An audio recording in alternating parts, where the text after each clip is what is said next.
প্রিয় শিক্ষার্থীরা, আসসালামু আলাইকুম। আশা করি সবাই ভালো আছো। আজকে চলে আসলাম আরেকটি নতুন পর্বে। এ পর্বে আলোচনা করব অধ্যায় 1 10 পৃষ্ঠার যে অঙ্কগুলো দেখতে পাচ্ছ সেই অঙ্কগুলো নিয়ে আলোচনা করব। তো এখানে তোমরা দেখতে পাচ্ছ যে এখানে রেখাচিত্র দেওয়া আছে, আর নিচে যে অঙ্কগুলো আছে, যে নিচের সংখ্যাগুলো তুলনা করে খালি ঘরে ছোট বড় চিহ্ন বসায়, এই অঙ্কগুলো নিয়ে আলোচনা করব, অর্থাৎ এই পৃষ্ঠার অঙ্কগুলো নিয়ে আলোচনা করব। তো তোমরা ক্লাসটি শেষ পর্যন্ত দেখবা, আমি তোমাদেরকে সহজভাবে বুঝে দেওয়ার চেষ্টা করবো ইনশাআল্লাহ। আর আমার চ্যানেলে নতুন হয়ে থাকলে অবশ্যই চ্যানেলটি সাবস্ক্রাইব করে আমার পাশে থাকবে এবং ভিডিওতে লাইক কমেন্ট করে দিবে। আর যারা ইতিপূর্বে আমার চ্যানেলটি সাবস্ক্রাইব করে রয়েছে তাদের অসংখ্য ধন্যবাদ। তো চলো আমরা অঙ্কগুলো শুরু করি। তো তোমরা এখানে দেখো যে বলছে, চলো সংখ্যা রেখায় সংখ্যা দুটি চিহ্নিত করি এবং তুলনা করি।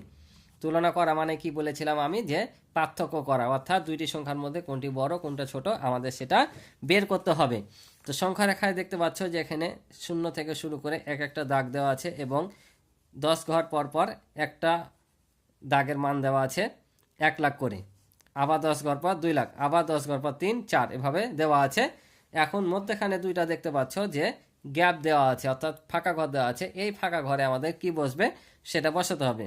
তো তোমরা দেখতে পাচ্ছ যে এ 0 থেকে এই যে ছোট ছোট দাগের পর একটা বড় দাগ দেওয়া আছে, তার মানে এখান থেকে এখানে 5 5, আবার এই ছোট দাগ থেকে আবার বড় দাগ এসছে মানে 10, অর্থাৎ এ 0 থেকে 0 5, এ 5, আবারও 5 5 করে পাচ্ছে। আর বড় দাগগুলো যদি যায় তাহলে 0 থেকে এই বড় দাগ পর্যন্ত 10 ঘর, এখান থেকে এখান পর্যন্ত 10 ঘর, এখান পর্যন্ত 10 ঘর, ঠিক আছে। তার মানে আমরা বুঝতে পারছি যে মধ্যখানে যে এক একটা দাগ আছে, এই এক একটা দাগেরও একটা মান আছে। তো কত মান? যদি 10 ঘর পর 1 লাখ হয়, তাহলে এখন তোমরা বলো তো এক এক দাগের মান কত? 10টা দাগের মান যদি 1 লাখ হয়, তাহলে একটা দাগের মান কত হবে? তাহলে আমরা যদি 10 দিয়ে ভাগ করি 1 লাখকে, তাহলে পেয়ে যাব, অর্থাৎ 1 লাখকে 10 দিয়ে ভাগ করলে একটা একটা একটা শূন্য বাদ দিয়ে দাও, তাহলে কত থাকে? 10,000। অর্থাৎ এগুলোর প্রত্যেকটা মান হচ্ছে কত? 10,000 করে। কারণ ভাগ করলে আমরা কি জানি, ডান পাশ থেকে জয়টা শূন্য থাকে কেটে যায়, একটা শূন্য যদি কাটে দিই কত থাকবে? 1 2 3 4, 4টা শূন্য, তার মানে কি 10,000। অর্থাৎ এই এক একটা ঘরের মান কত? 10,000। এর 10 20 30 40 50 60 70 80 90 100, তার মানে 1 লাখ, আবার 2 লাখ। এখন তুমি বলো তো তাহলে এ ঘরটার মান কত হবে? তাহলে একটা ঘরের মান যদি 10,000 হয়, তাহলে এখানে কয়টা দাগ পর্যন্ত এসছি? একটা দুইটা গণতে হবে এখান পর্যন্ত, কিন্তু শূন্য থেকে না, শূন্য তো শূন্যই, শূন্য থেকে এ দাগ পর্যন্ত এলে 10,000 হবে। তাহলে 1 2 3 4 দাগে এসছি, তার মানে কত হাজার হবে? এক দাগে যদি 10,000 হয় তাহলে 4 দাগে 40,000। তাহলে আমি তোমাদের এখানে বসিয়ে দেখে দিলাম, এখানে হবে তোমার 40,000, 4টা শূন্য, ঠিক আছে।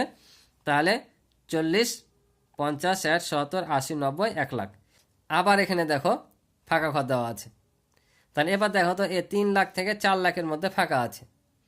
তো এখানে হচ্ছে 3 লাখ, এটা হচ্ছে 4 লাখ। তাহলে কত নাম্বার ঘরে এটা তীর দেওয়া আছে? দেখো 1 2 3 4 5 6 7, তার মানে এক দাগে 10,000, তাহলে 7 দাগে কত হবে? 70,000। তাহলে এখানে আছে 3 লাখ আর এখানে আছে 70,000, তাহলে যোগ করলে কত হবে? 3,70,000। এখানে হবে তাহলে 3,70,000, 1 শতক হাজার অযুত লক্ষ, তাহলে 3,70,000। বুঝতে পারছো? আশা করি তোমরা বুঝেছো। পরেরটা দেখো কি বলছে, দুইটি সংখ্যা তুলনা পদ্ধতি। গত পর্বে কিন্তু আমি বিস্তারিত এটা নিয়ে আলোচনা করেছি, তোমার ক্লাসটি দেখে থাকলে অবশ্যই বুঝতে পারছো, আর যারা দেখোনি তারা বুঝে নাও, আর যারা দেখেছো তারা আবারও ভালোভাবে বুঝে নাও। তো দুইটি সংখ্যার তুলনা পদ্ধতি কি? যে সংখ্যায় অঙ্কের সংখ্যা বেশি সেটি বৃহত্তর। অর্থাৎ মনে করো দুটা সংখ্যা দেওয়া আছে, ধরো যে এখানে এমন একটা সংখ্যা আছে আর এখানে এমন একটা সংখ্যা আছে। তো এখানে অঙ্ক সংখ্যা কোনটার বেশি? এটা বেশি না, অর্থাৎ এটাই হচ্ছে বড়। আবার মনে করো যে একটা অঙ্কে আছে এমন, আর একটা অঙ্কে আছে যে তোমার এমন, কোনটা বড়? এটা বড়। অর্থাৎ এখানে যা থাকুক না কেন, অঙ্ক সংখ্যা যদি বেশি হয় তাহলে আমরা বুঝতে পারবো সে সংখ্যাটাই বড় হবে, এতে কোনো ঝামেলা নাই। ওই জন্য এটা বলছে এখানে যে সংখ্যায় অঙ্কের সংখ্যা বেশি সেটি বৃহত্তর, অর্থাৎ বড় হয়।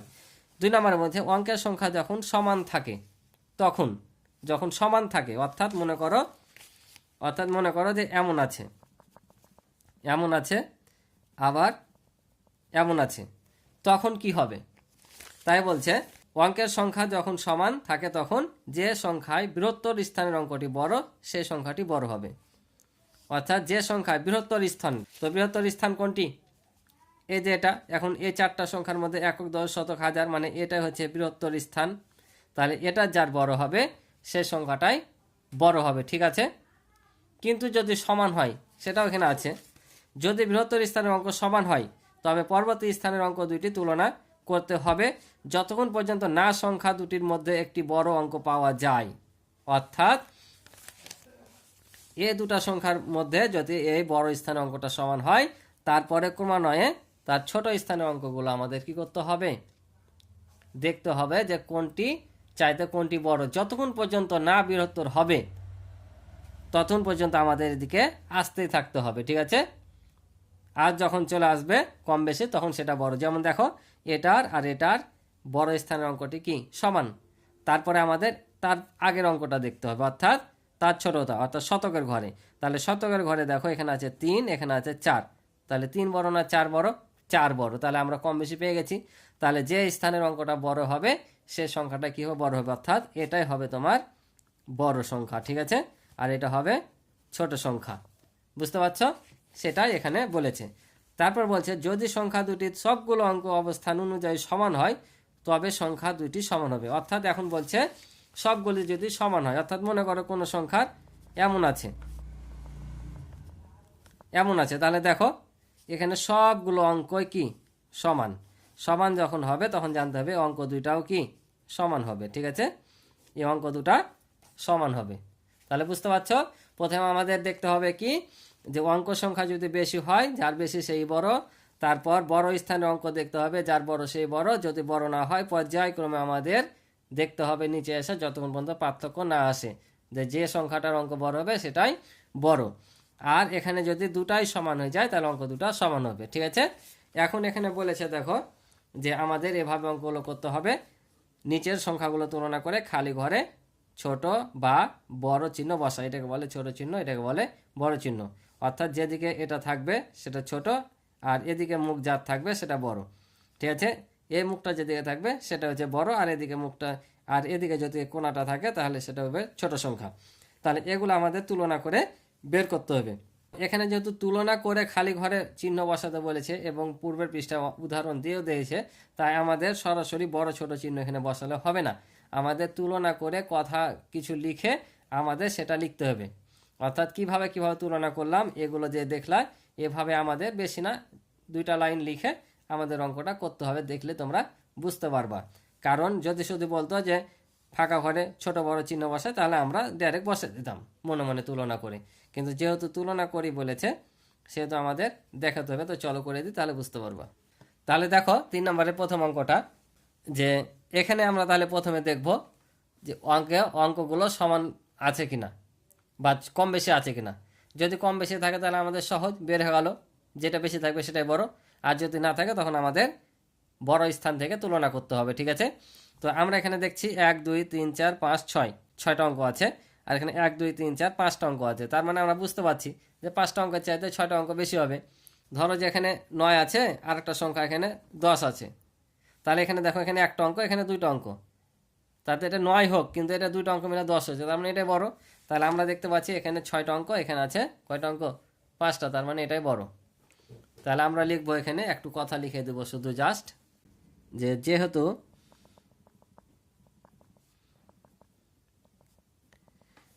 এত এর চেয়ে এত এর অঙ্ক সংখ্যা বেশি, বেশি কি লিখলাম, যেহেতু এত এর চেয়ে এত এর অঙ্ক সংখ্যা বেশি, তাই এত থেকে, অর্থাৎ এই সংখ্যাটি থেকে এই সংখ্যাটি কি বড়। বুঝতে পারছ, এত থেকে এত বড়। অতএব আমরা এখন এই সংখ্যাটা উঠিয়ে কি করব, জাস্ট যে চিহ্নটা হবে সেটা বসে দেবো। আমি বলেছি কি, যেটা বড় হবে সেদিকে মুখটা থাকে, অর্থাৎ যেটা বড় হবে সেদিকে এই মুখটা থাকবে, ঠিক আছে। তাহলে এটা যেহেতু বড়, এই মুখটা এদিকে থাকবে। যদি এটা বড় হতো তাহলে এ পাশে মুখ থাকতো। অর্থাৎ এক কথায় এই সংখ্যাটা এই সংখ্যার চাইতে ছোট, তাই ছোট চিহ্ন বসেছে, ঠিক আছে। তো আশা করি তোমরা অঙ্কটি বুঝতে পারছো। পরের অঙ্কটা দেখো, এখানে আছে 5, এখানে আছে 9, এই সংখ্যার চাইতে অঙ্ক সংখ্যার চাইতে এ ঘরের অঙ্ক সংখ্যাগুলো সবগুলো কিন্তু বড়, ঠিক আছে। তাহলে আমরা বুঝতে পারছি যে এটা চাইতে এটা বড় হবে, তাই না?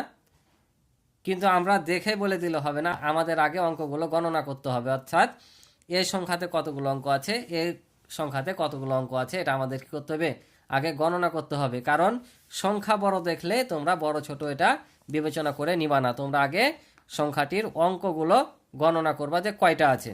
যেমন দেখো এখানে সবগুলো 5, এখানে সবগুলো 9 হলো, এখানে অঙ্ক সংখ্যা আছে 1 2 3 4 5 6, আর এখানে আছে 1 2 3 4 5। এখন তোমরাই বলো তো, এর অঙ্ক সংখ্যা হচ্ছে 5টি, এর অঙ্ক সংখ্যা হচ্ছে 6টি, কে বড় হবে? ধরো যে এখানে আছে 9 আর এখানে আছে এটা, বা এটাই ধরো আছে, ঠিক আছে।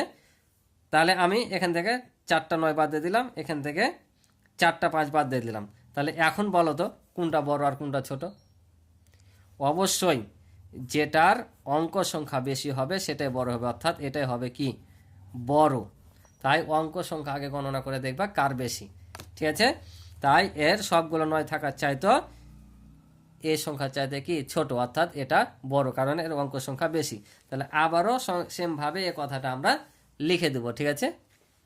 তাহলে দেখো ওই কথাটা আমরা লিখে নিলাম, যেহেতু এত এর চেয়ে এত এর অঙ্ক সংখ্যা বেশি, তাই এত থেকে এত বড়।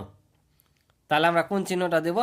আমরা বলেছি যে সংখ্যাটা বড় হবে সেদিকে এই মুখটা থাকবে, তাই এবার হবে এদিকে মুখ, ঠিক আছে।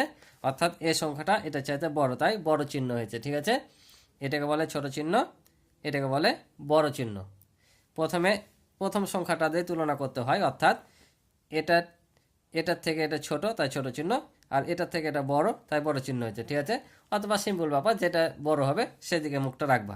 এটা বড় হয়েছিল তাই এদিকে মুখ, এটা বড় হয়েছে তাই এই পাশে মুখ, ঠিক আছে। তবে চলো পরের অঙ্কগুলো করি। তারপরেরটা দেখো, এখানেও দেখতে পাচ্ছ যে 1 0 0 4 5 6, এখন 1 0 0 4 5 6, দেখে মনে হচ্ছে যে সংখ্যাটা একই, তাই না? কিন্তু দেখো এখানেও 1 আছে, এখানেও 1, আবার শেষেও 3টা সংখ্যা কত আছে, 4 5 6 আছে। কিন্তু মধ্যখানে দেখো এখানে 2টা শূন্য, এখানে 3টা শূন্য। তার মানে আমরা স্পষ্টত বুঝতে পারছি যে এখানে অঙ্ক সংখ্যা বেশি, ঠিক আছে না? কারণ এটা আর এটা এটা আর এই 3টা সমান হলো, শূন্যগুলো সমান নয়, তার মানে অঙ্ক সংখ্যা বেশি আছে। এমনি তো গণ 1 2 3 4 5 6 7, 1 2 3 4 5 6, এখানে 6টা, তার মানে কি এটার অঙ্ক সংখ্যা বেশি। তাহলে এই সংখ্যাটা কি এটা চাইতে বড়। তাহলে আমরা সেমভাবে আবার ওভাবে লিখে ফেলবো।